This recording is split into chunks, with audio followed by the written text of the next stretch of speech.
안녕하세요, 학부모 여러분. 만나게 되어 반갑습니다. 저는 재민영 약사입니다.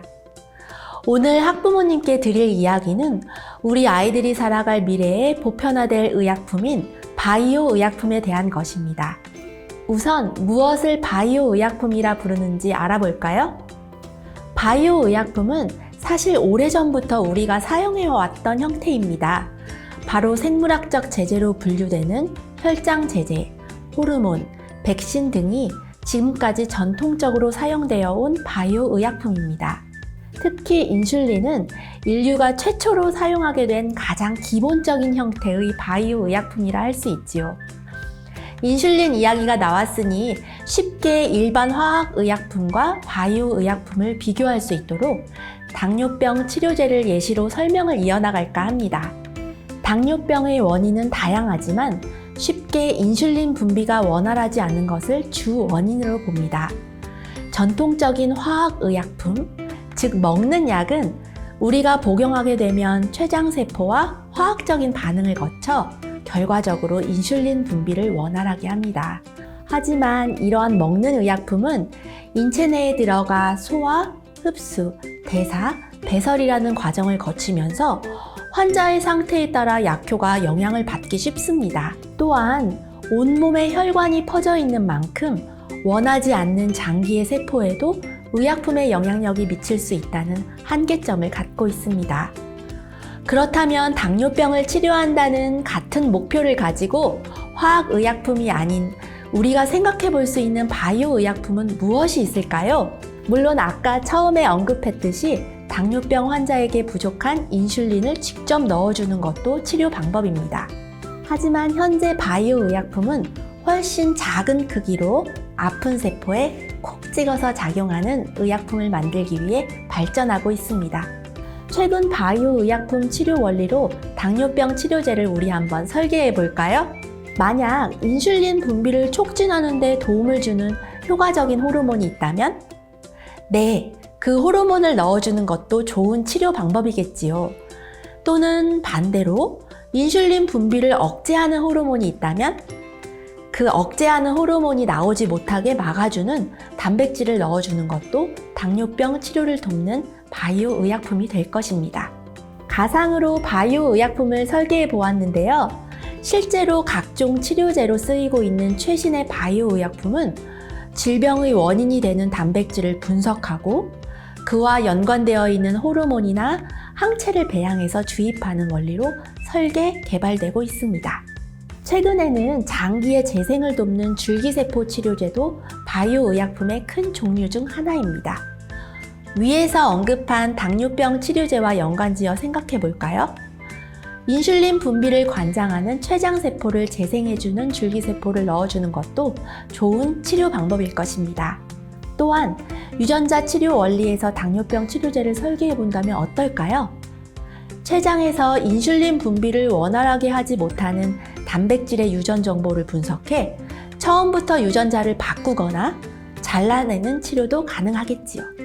지금까지 바이오 의약품의 원리를 예를 들어 설명을 드려보았습니다. 요약하자면 바이오 의약품이란 기존의 합성 화학 의약품의 한계를 극복하고 특정 장기에 직접적으로 작용하거나 우리 몸에 원래 있는 생체 성분, 그것과 연관되어 있는 단백질을 활용해 만든 생물학적 제제를 말합니다. 학부모님들, DNA에 대해서는 알고 계실 것입니다. DNA는 바로 우리 몸의 유전 정보를 담고 있는 단백질의 설계도입니다.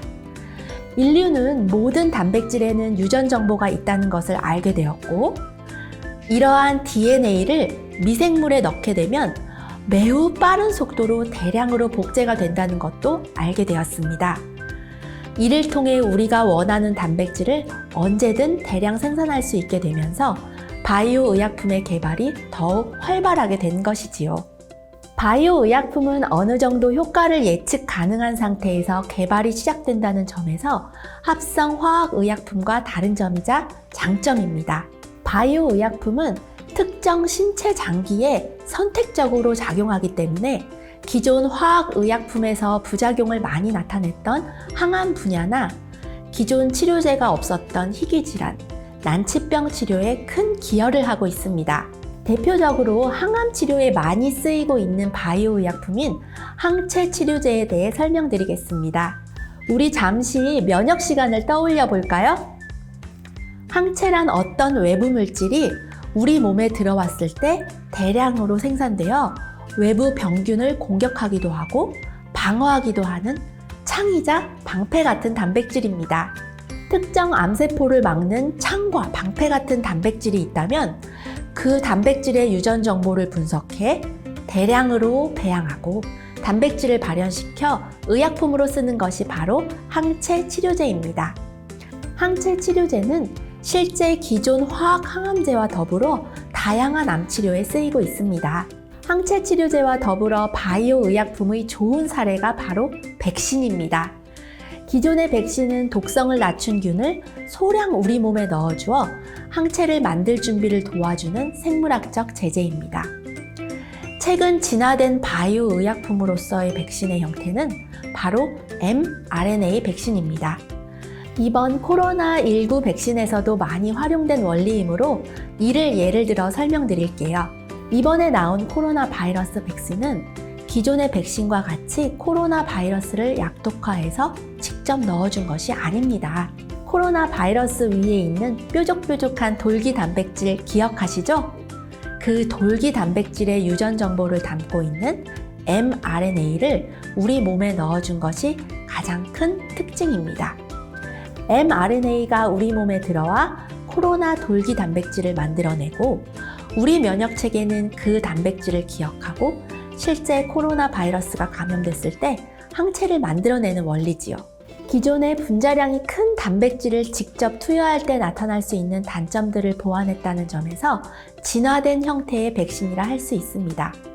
이를 계기로 백신뿐 아니라 치료제 개발에 있어서 세포, 단백질, 바이러스 등과 같이 몸 안에 들어가기 어려운 큰 바이오 의약품보다는 DNA, RNA와 같은 작은 유전 정보를 의약품으로 활용할 수 있는 큰 계기가 되었습니다. 바이오 의약품의 마지막 활용 예시로 줄기세포 치료제를 소개해 드리려고 합니다. 한 개의 세포가 여러 종류의 다른 세포로 생산될 수 있어서 줄기세포라는 이름이 붙여졌는데요. 인체에서 얻은 줄기세포를 몸 밖에서 변형하여 환자에게 다시 주입하는 새로운 방식의 세포 치료제입니다. 줄기세포 치료제는 손상된 조직 및 세포를 재생해야 하는 질환에 쓰이고 있습니다. 대표적인 예로 뉴로나타 R이라는 줄기세포 치료제는 골수에서 얻은 줄기세포로서 희귀병인 루게릭병 치료에 사용되고 있습니다. 이 밖에도 무릎 연골 재생이 필요한 질환이나 크론병, 급성 심근경색증 치료에 줄기세포 치료제가 허가되어 사용되고 있습니다. 현재 바이오 의약품 개발은 전 세계적으로 활발하며 우리나라도 상당 부분 중심에서 많은 기업이 바이오 의약품 개발에 참여하고 있습니다. 바이오 의약품은 기존의 합성 의약품을 대체할 수 있을 만큼 매력적인 의약품 형태이지만 개발 과정에서의 어려움과 앞으로 헤쳐나가야 하는 부분이 분명 있습니다. 바이오 의약품은 단백질을 만들어내고 배양하는 환경에 따라 효과가 다를 수 있기에 환자에게 사용되기까지 상당히 많은 시간과 비용을 요구하는 임상실험을 필요로 합니다. 또한 바이오 의약품 중 유전자를 일부러 변형해야 하는 경우 윤리적 문제에 부딪힐 수 있습니다. 특히 줄기세포 치료제 개발 시 줄기세포를 배아에서 추출할 경우 배아를 생명으로 볼 것인가 아닌가에 대한 부분이 오랫동안 관건이 되고 있습니다. 여러분, 지금까지 바이오 의약품에 대해 다양한 이야기를 해드렸는데요. 새로운 약 이야기가 재밌으셨을지 모르겠습니다. 최근 빠르고 다양하게 쏟아져 나오는 바이오 의약품은 약사인 저조차도 따라가기 힘들 정도랍니다. 우리 아이들이 어른으로 살아갈 미래에는 얼마나 더 새롭고 다양한 의약품이 나올까요? 오늘은 미래의 약은 어떤 모습일지, 질병 치료를 위한 인류의 노력은 어떻게 진행될지 아이들과 이야기를 나눠보면 어떨까요? 우리 아이들이 나중에 바이오 의약품 개발의 중심에 있을지도 모르니까요. 오늘 이야기가 학부모님들께도 유익하셨길 바라며 앞으로 의약품을 이해하는 데 큰 도움이 되셨길 바랍니다.